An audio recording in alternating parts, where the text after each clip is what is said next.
Good morning class. Welcome to study portal. Study portal पे आप सभी का स्वागत है दोस्तों। मैं हूं आपका दोस्त गौरव। और दोस्तों आज मैं आपके बीच में एक नया सब्जेक्ट शुरू करने जा रहा हूं जो कि वेरी इंपॉर्टेंट है सारे, न केवल सीटेट और केवीएस टीचिंग एग्जाम के लिए बल्कि अदर्स जितने भी एग्जाम होते हैं जिसमें कि कंप्यूटर पूछी जाती है, वो उन सभी के लिए जो है आज का लेक्चर इंपॉर्टेंट होने वाला है। और आने वाले टाइम में मैं कंप्यूटर के जितने भी क्लासेस बनाऊंगा वो सारी की सारी क्या होंगी, इंपॉर्टेंट होंगी। ठीक है, तो आप मेरे साथ बने रहिए। हम कंप्यूटर को शुरू करने जा रहे हैं और इसकी जितने भी लेक्चर होंगे उसको आप लोग ध्यान से देखना और बिना किसी स्किप किए हुए वीडियो को लास्ट तक देखना, ठीक है ना, ताकि आपको चीज़ें समझ में आए। तो कंप्यूटर जो है वो हम सब जानते हैं कि केवीएस में वो चीज़ पूछी जाती है, डीएसएसबी में पूछी जाती है। उसके अलावा जो अदर स्टेट के एग्ज़ाम होते हैं उसमें कंप्यूटर से संबंधित क्वेश्चन पूछे जाते हैं। जो एसएससी के एग्ज़ाम होते हैं, सीएचएसएल के एग्ज़ाम होते हैं उसमें पूछे जाते हैं। यानी कि डिफरेंट इसके जो है उसके एस्पेक्ट्स हैं, यानी एक जगह नहीं है बल्कि वेरियस जगह ये चीज़ पूछी जाती है। क्योंकि ये आज के ज़माने में जो है वो एक सामान्य जो चीज़ है वो हो चुकी है और सबके लिए ये जानना ज़रूरी होता है कि आखिर कंप्यूटर क्या चीज़ है और किस प्रकार से वर्किंग उसकी होती है। ठीक है ना, तो इसीलिए हम इसको पढ़ रहे हैं। ठीक है, और आप ऐसा मत सोचना कि ये ऐसे ही है तो इसको रहने देते हैं, नहीं, ये बहुत इंपॉर्टेंट है और इसको भी हमें अच्छे से पढ़ना है जैसे हम बाकी सब्जेक्ट को पढ़ते हैं। ठीक है दोस्तों, तो शुरू करने से पहले मैं आपको बता देता हूँ कि आपको स्टडी पोर्टल पे सारे जो एग्ज़ाम्स होते हैं उनके लगभग आपके वीडियो लेक्चर सभी उपलब्ध हैं। आपके प्लेलिस्ट में जाके आप उसको अवेल कर सकते हैं। और अगर आपको किसी भी प्रकार का लेक्चर वो चाहिए, स्टडी मटेरियल चाहिए, तो आप इस व्हाट्सएप नंबर पर कांटेक्ट कर सकते हैं। ठीक है दोस्तों, तो यहाँ पर आपको स्टडी मटेरियल भी प्रोवाइड किया जाता है। ठीक है, तो चलिए शुरू करते हैं। तो शुरू करने से पहले मैं चलिए सबसे पहले हम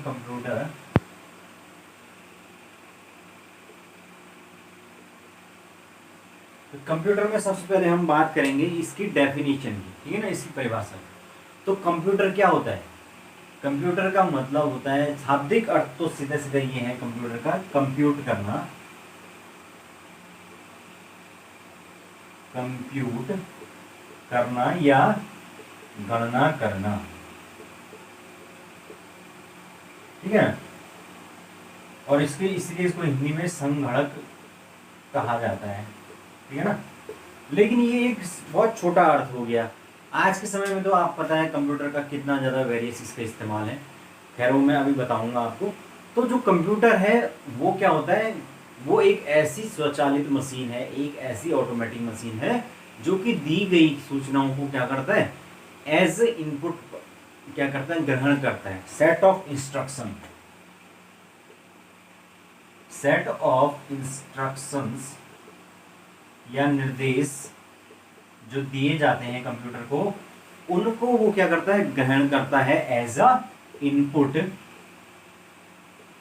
उसके बाद जो है जब कंप्यूटर को वो दी जाती है तो उसके बाद कंप्यूटर उनका क्या करता है, विश्लेषण करता है, एनालिसिस करता है और फाइनली जो है वो हमें क्या करता है, उस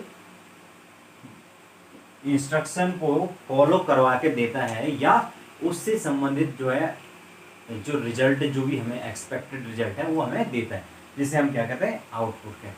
ठीक है ना, तो यही होता है हमारा कंप्यूटर। कंप्यूटर का काम क्या है कि जो भी इंस्ट्रक्शन उसको दिए जाते हैं या जो भी अनुदेशन दिए जाते हैं उनको वो फॉलो अप करता है, प्रोसेस करता है और उसके बाद उसको आपको इंफॉर्मेशन के रूप में प्रोवाइड करता है। ठीक है ना, तो ये है हमारा कंप्यूटर जिसको प्राथमिक रूप से जो है कंप्यूटर का काम क्या था, गणना करना था। लेकिन आज के समय में इसके जो इस्तेमाल हैं वो अब वेरियस क्षेत्रों में हो रहे हैं। ठीक है ना, वो हम पढ़ते हैं धीरे धीरे। ठीक है ना, तो ये है। और साथ के साथ जो है ये क्या करता है, जो ये आउटपुट है उसको क्या करता है, स्टोर भी करता है। ठीक है, जो हमने सेट ऑफ इंस्ट्रक्शन दिए हैं वो उनको भी स्टोर करता है, जिनको हम प्रोग्राम कहते हैं। साथ के साथ जो आउटपुट, जो डेटा प्रोसेस किया गया उसको भी वो स्टोर करता है, यानी उसके अंदर जो है वो स्टोरेज की कैपेसिटी भी होती है।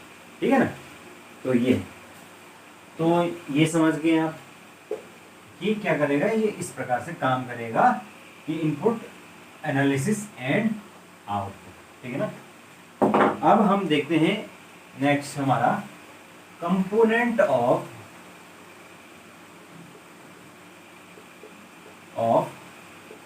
कंप्यूटर, यानी कि इसके जो घटक हैं उस कौन कौन से होंगे, वो घटक की बात कर लेते हैं, ठीक है ना।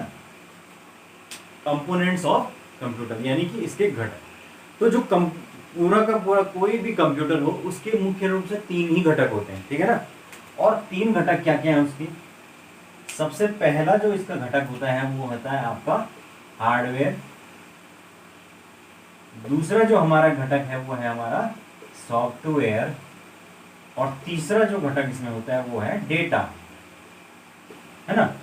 3 ही चीजें तो होती हैं कंप्यूटर में, ये तो सॉफ्टवेयर होता है या हार्डवेयर होता है या डेटा होता है, ठीक है ना। तो अब हम एक एक करके इनको देखेंगे कि ये क्या चीज है। सबसे पहले हम बात कर लेते हैं हार्डवेयर, ठीक है। तो हार्डवेयर का मतलब होता है कि कंप्यूटर की वे सारी चीजें जो क्या होगा, कंप्यूटर जिसको हम क्या कर सकते हैं, छू सकते हैं, उसको हम टच कर सकते हैं, ठीक है ना, जिन्हें हम छू सकते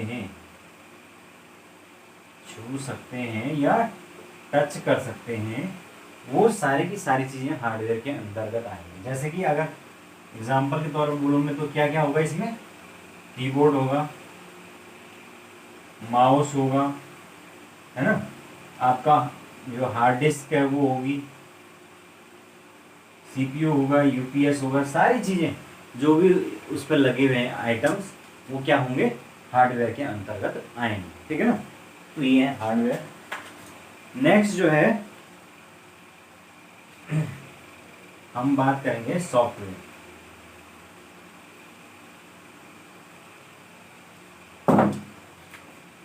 सॉफ्टवेयर, ठीक है ना। तो सॉफ्टवेयर क्या होता है, ये जो है वो अनुदेशन और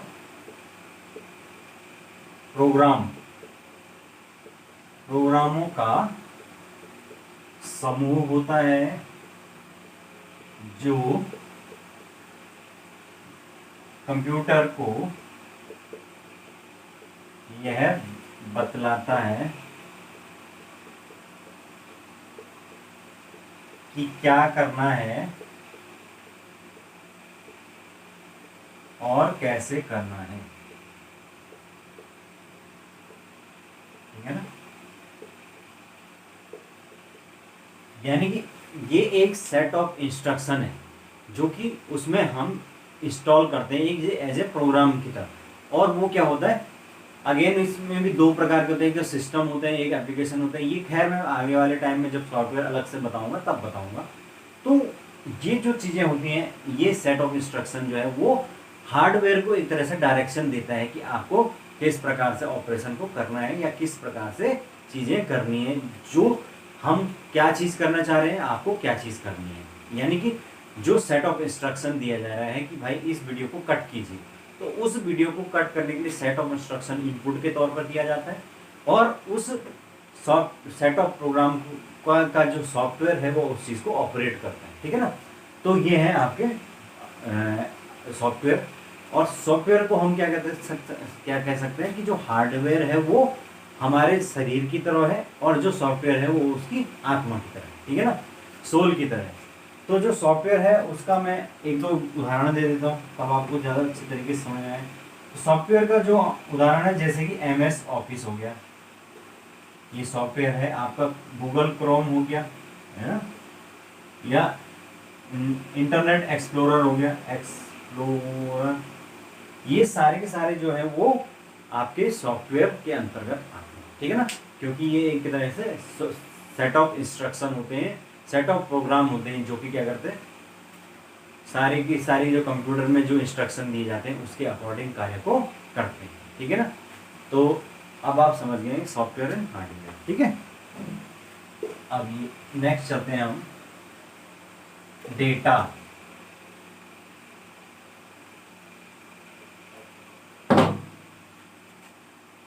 ठीक है ना। तो डेटा के बारे में आप बहुत सारी चीजें सुनते हैं, लेकिन डेटा इज, आजकल आपने सुना होगा data is the new oil, है ना। यानी डेटा सिक्योरिटी को लेकर और डेटा को लेकर पूरी दुनिया के अंदर महामारी मची हुई है। देखा आपने किस तरीके से जो फेसबुक है वो लोगों का जो डेटा है वो चुरा रहा है और उससे करोड़ों कमा रहा है।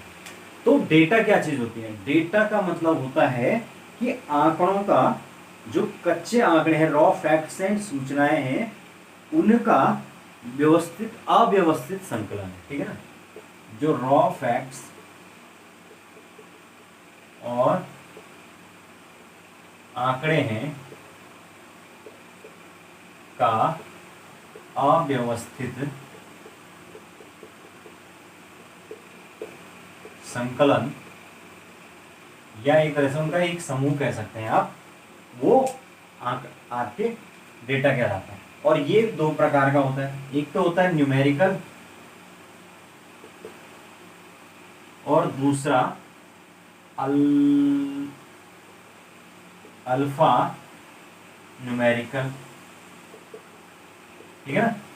तो जो न्यूमेरिकल डेटा होता है वो सीधे सीधे जो है नंबर्स से रिलेटेड होता है, अंकों से रिलेटेड होता है डेटा, ठीक है ना। इसमें क्या एग्जांपल के तौर पे हम क्या ले सकते हैं, जैसे कि किसी स्कूल के बच्चों के अंक, बच्चों के द्वारा जो प्राप्त अंक हैं, प्राप्तांक, ठीक है ना, मार्क्स जितने उन्होंने गेन किए वो ले सकते हैं हम अंक, है ना। ये एक वो डेटा हो गए। या टीचर जो होते हैं उनके, उनका वेतन, उनकी सैलरी, वो एक क्या है, न्यूमेरिकल डेटा है। अब यहाँ पर जो है वो अल्फा न्यूमेरिकल का मतलब होता है जिसमें आपके अंक भी होते हैं, शब्द भी होते हैं, चिन्हों का प्रयोग होगा, ये सारी चीजें जो है वो अल्फा न्यूमेरिकल डेटा में होगी। इसमें जैसे कि आपको कर्मचारियों का पता, ये भी एक डेटा है,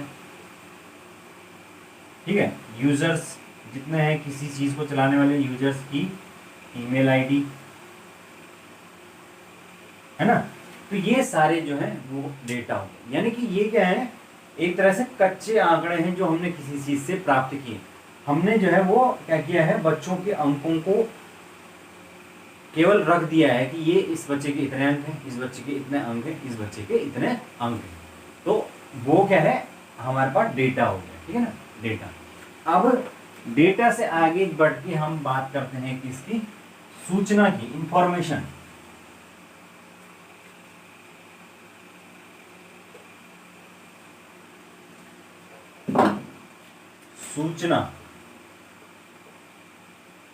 सूचनाएं या इंफॉर्मेशन, ठीक है।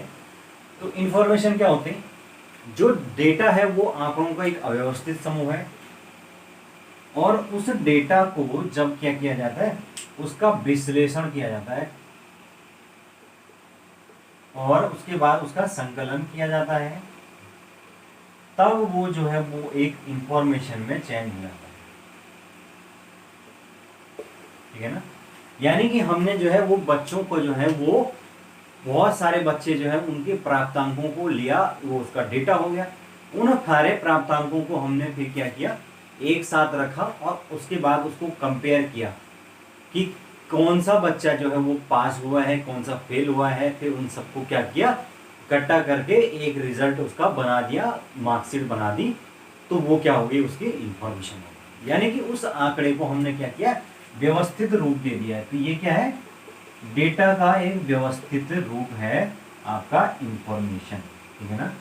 जैसे कि हाल ही के दिनों में जो है वो जो ICMR है उसमें कोरोना पे स्टडी की। उन्होंने क्या किया, 1000 मरीजों को ले लिया, कोरोना के पेशेंट्स, और उनमें अलग अलग उनको डिवाइड कर दिया 500 और 500 में। तो 500 मरीजों पे उन्होंने जो टेस्ट किए वो प्लाज्मा के थेरेपी को अपनाया, यानी कि उनको प्लाज्मा दिया, और 500 मरीजों का इलाज बिना प्लाज्मा के किया।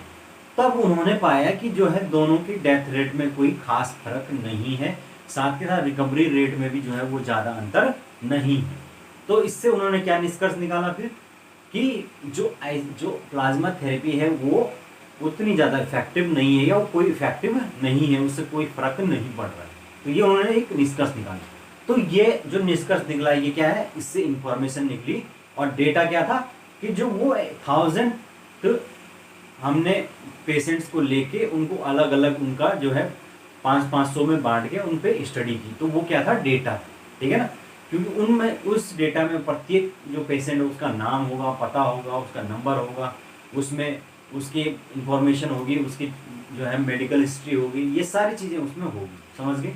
तो ये होता है हमारा डेटा और इन्फॉर्मेशन। और आज के समय में जो है वो डेटा सिक्योरिटी एक बहुत बड़ा क्या है, मुद्दा है, ठीक है। क्योंकि अब हर चीज़ के अंदर जो है वो इतना बृहद मात्रा में डेटा आता है, चाहे वो आप ई कॉमर्स कंपनियां हों, वो क्या करती हैं, हमारा जो डेटा है उनके पास सेव है, तो क्या वो सेव है, वो कहीं लीक तो नहीं हो रहा, उससे किसी प्रकार से उस इंफॉर्मेशन लीक करके आपकी पर्सनल जो है इंफॉर्मेशन को बताया तो नहीं जा रहा है किसी को। ये सारे चैलेंजेस हैं। फेसबुक को भी इस बारे में कई बार क्या करना पड़ा, इसके बारे में उनसे बहुत बार जवाब तलब हो चुका है, क्योंकि उनका आरोप लगे हैं कि उन्होंने क्या किया, डेटा को बेचा है, ठीक है ना।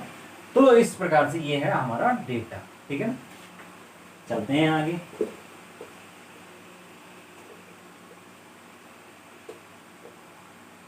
आगे जो हम बात करने वाले हैं, ये हमने बात की डेटा की, इंफॉर्मेशन की। अब हम बात करेंगे कि एप्लीकेशन, कि इसका अनुप्रयोग कहाँ कहाँ हो रहा है। तो आप सब जानते हैं कि वर्तमान समय में जो है वो विभिन्न इसके क्षेत्र हैं, उसमें इसका उपयोग हो रहा है, ठीक है ना। जिसमें सबसे पहला है हमारा, वो है डेटा प्रोसेसिंग।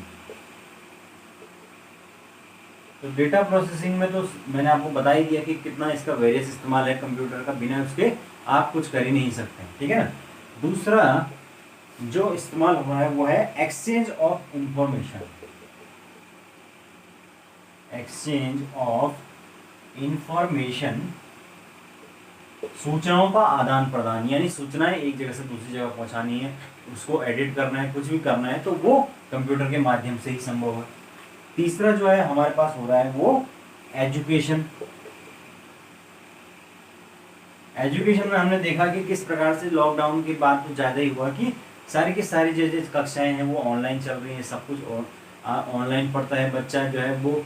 बहुत सारे प्लेटफॉर्म जैसे अनअकैडमी और इस प्रकार के प्लेटफॉर्म जो होते हैं, ये क्या कर रहे हैं, बच्चों को पेड क्लासेस आराम से पढ़ा रहे हैं। तो बच्चे अब कहीं जाने की जरूरत नहीं है, घर पे बैठ के अपने लैपटॉप, अपने मोबाइल में पढ़ सकते हैं, ठीक है। तो वो क्या है, एक एजुकेशन का सेक्टर में इसका यूज़ हो गया। उसके बाद इसका जो है वो आपका साइंटिफिक रिसर्च में इसका यूज। तो ऑफकोर्स ये तो आप सब जानते हैं कि आजकल कोई भी साइंटिफिक रिसर्च है उसमें बिना कंप्यूटर के वो पॉसिबल नहीं है, ठीक है ना। पांचवा जो है वो इस्तेमाल हो रहा है इसका डिफेंस में। डिफेंस तो जो है वो कंप्यूटर जो है वो सबसे पहले डिफेंस के लिए ही लाया गया था, ठीक है ना।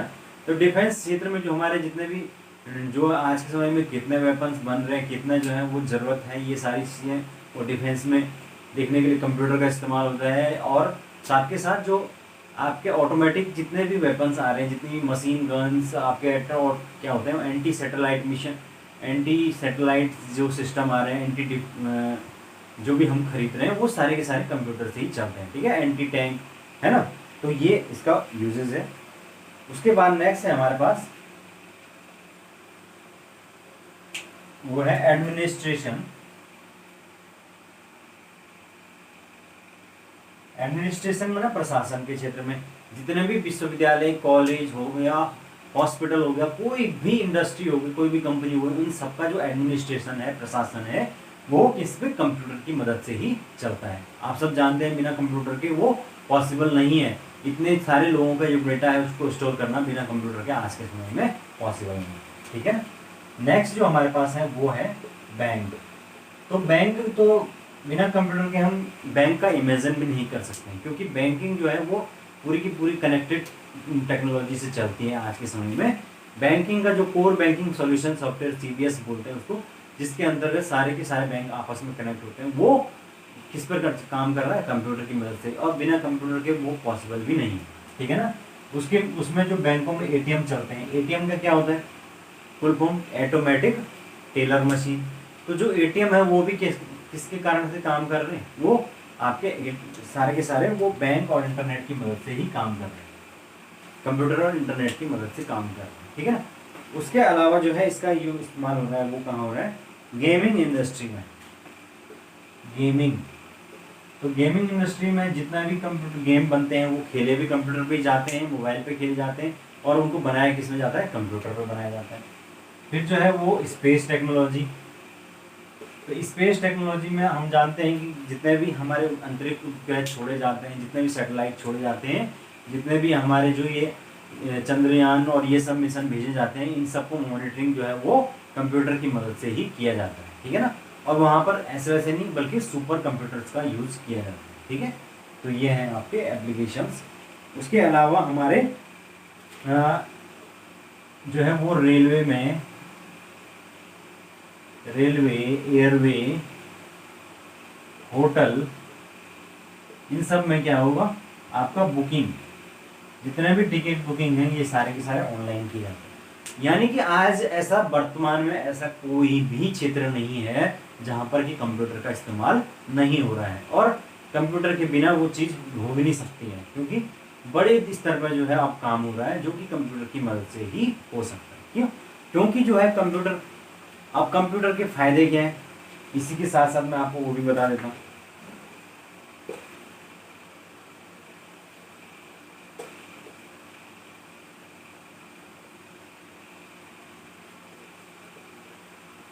कंप्यूटर के फायदे बोल सकते हैं या इम्पैक्ट बोल सकते हैं, ठीक है ना।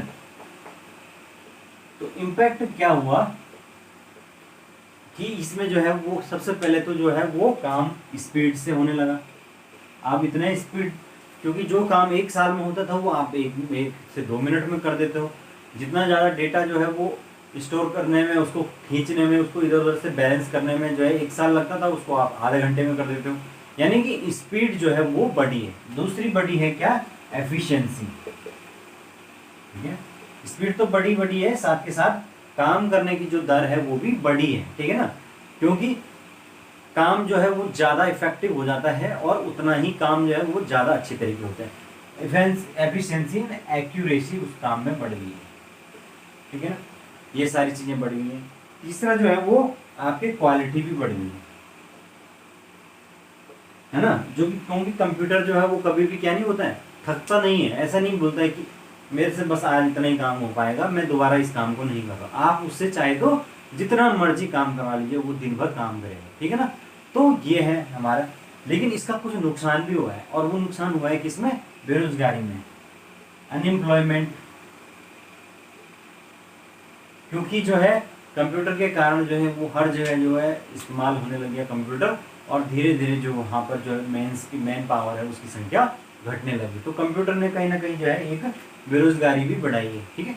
लेकिन समय के साथ साथ लोगों को अब क्या करना पड़ता है, अपने आप को अपग्रेड करते रहना पड़ता है। जब जो नई टेक्नोलॉजी आ रही है उसको एब्जॉर्ब करें, उसको सीखें, फिर उसी के अकॉर्डिंग जो है आपकी जॉब भी क्या हो जाएगी, अपग्रेड हो जाएगी। आप उस चीज़ को सीख जाएंगे और फिर उसी चीज़ में हमें काम मिलने लग जाएगा। तो ये समय की मांग है।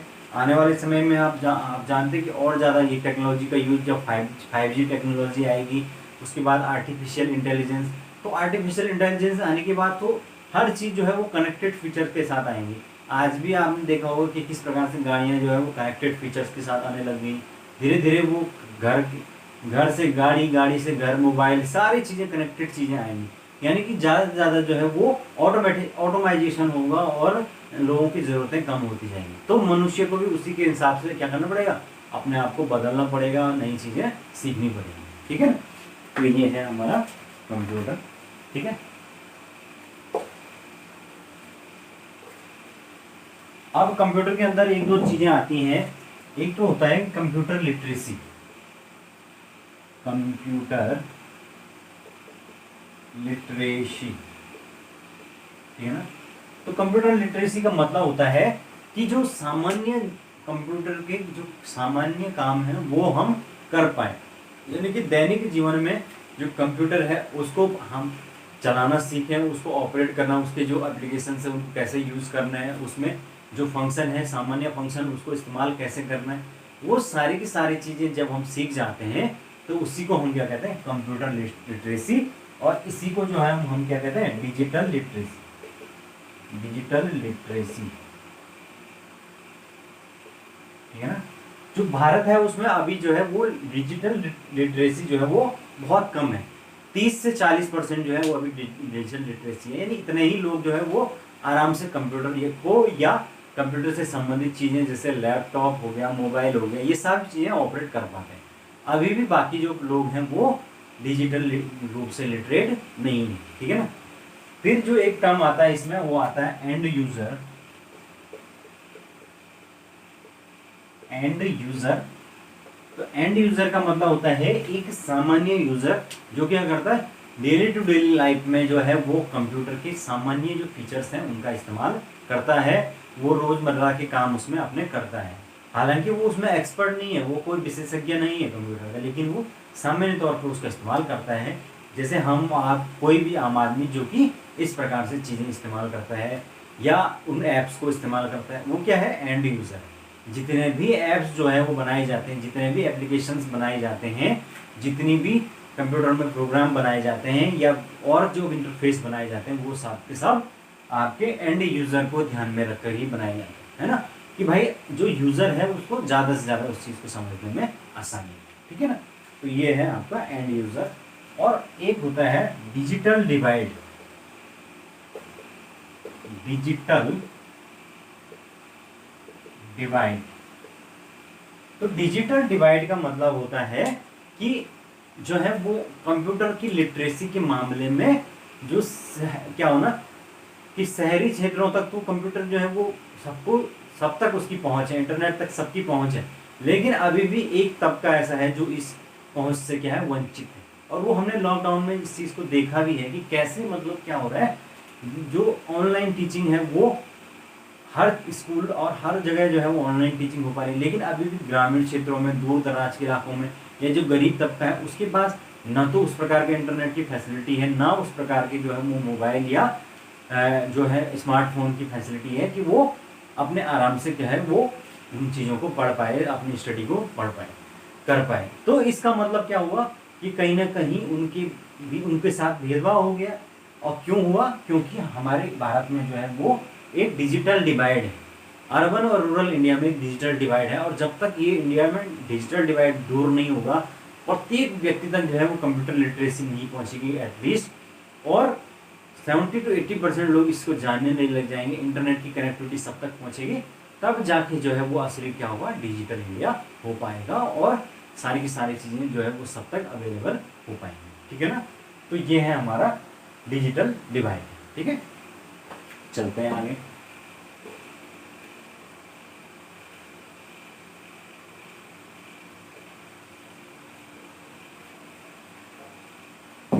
नेक्स्ट जो हमारे पास है वो है, अब हम देख लेते हैं कि डेवलपमेंट ऑफ कंप्यूटर में क्या क्या हुआ था। डेवलपमेंट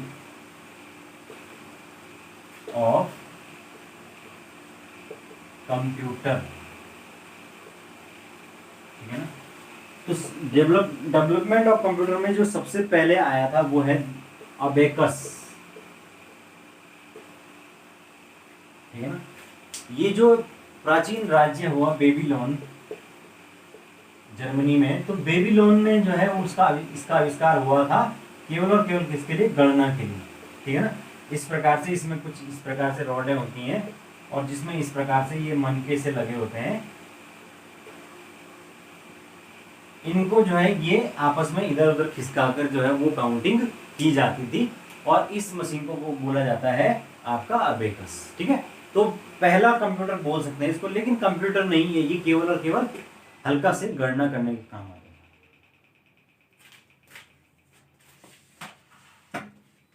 है। लाइट चली गई है, दिख रहा होगा।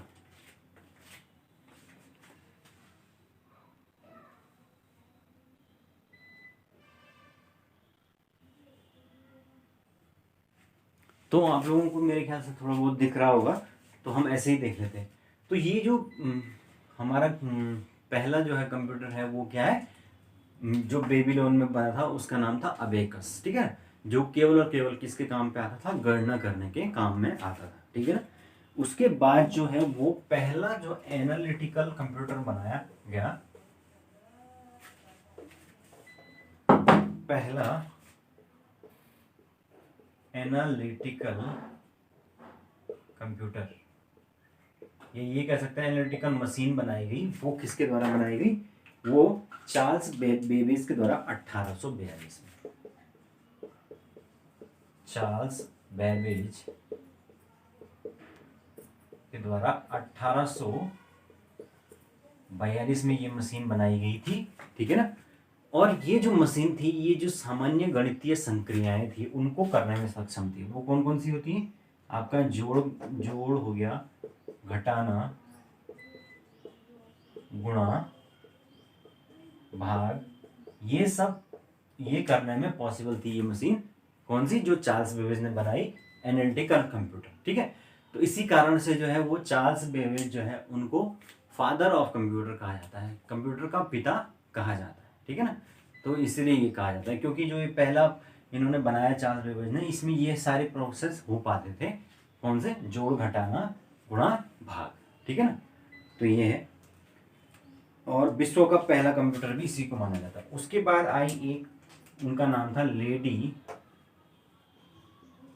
एडा अगस्ता, लेडी एडा अगस्ता। तो जो लेडी एडा अगस्ता थी, इन्होंने क्या किया, जो ये कंप्यूटर था एनालिटिकल कंप्यूटर, इसमें इन्होंने प्रोग्राम इंस्टॉल किया, प्रोग्राम, ठीक है। तो ये जो प्रोग्राम इन्होंने इसके अंदर डाला, उसकी मदद से जो है वो इसको आसानी से जो है वो समझा जा सकता था, ठीक है। तो उसमें इसको मतलब एक तो इसमें प्रोग्राम डालने से क्या हुआ कि उसको आसानी से जो है वो जो प्रोसेस थी उसमें घटाने जोड़ने की ये सब होने लगी। तो इसीलिए जो लेडी एडा अगस्ता है उसको क्या कहा जाता है? मदर ऑफ कंप्यूटर प्रोग्राम कहा जाता है, मदर ऑफ कंप्यूटर प्रोग्राम, ठीक है ना। तो इस प्रकार से ये होते हैं आपके फादर ऑफ कंप्यूटर प्रोग्राम 1842 में चार्ल्स बेबेज। और फिर उसमें जो प्रोग्राम जो है डाला, वो किसने डाला? वो लेडी एडा अगस्ता ने डाला, जिनको हम मदर ऑफ क्या कहते हैं? कंप्यूटर प्रोग्राम कहते हैं। और ये जो है इन्होंने साथ के साथ जो है वो एक बाइनरी सिस्टम की जो अवधारणा थी वो भी दी थी। बाइनरी सिस्टम मतलब मैं आपको आने वाले टाइम में बताऊंगा कि जो कंप्यूटर है वो दो प्रकार के अंकों पर काम करता है, 0 और 1, ठीक है ना। या तो वो 0 को लेता है या तो 1 को लेता है, उसको बाइनरी सिस्टम कहते हैं। तो उसकी जो परिकल्पना थी वो भी किसने की थी? लेडी एडा अगस्ता ने, ठीक है। तो ये इस प्रकार से है। तो इसमें बाकी की जो हम चीज़ें हैं वो हम आने वाले क्लास में पढ़ेंगे, जिसमें मैं आपको जो है वो अब बताऊंगा कि जनरेशन का बताऊंगा कि किस प्रकार से फर्स्ट जनरेशन से लेकर 5th 6th जनरेशन तक जो है वो कंप्यूटर का विकास हुआ धीरे धीरे करके, और कैसे उसमें चेंजेस आए। तो ये मैं आने वाली क्लासेस में बताऊंगा। आज वैसे भी लाइट चली गई, तो अब इससे ज़्यादा मैं आज नहीं कंटिन्यू करना चाहता, ठीक है दोस्तों। तो आप लोग मेरे साथ इसी तरीके से बने रहिए, हम कंप्यूटर को धीरे धीरे पढ़ते रहेंगे, ठीक है। तो थैंक यू सो मच आज के लिए।